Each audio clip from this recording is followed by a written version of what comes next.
you freeze Han Solo. That's it, you are grounded for 99 galactic shars. Go to the Sarlacc pit right now.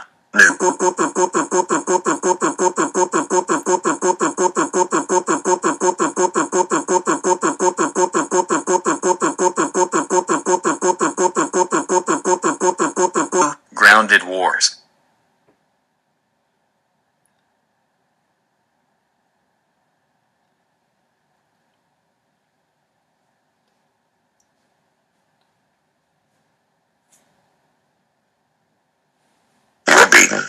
It is useless to resist. Don't let yourself be destroyed as Obi-Wan did.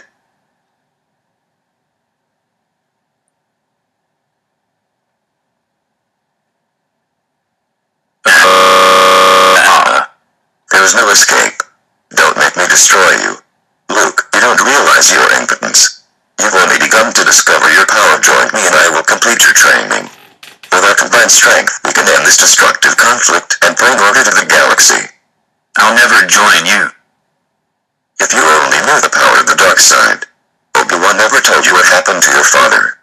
He told me enough. He told me you killed him. Luke, I am your father and you are grounded.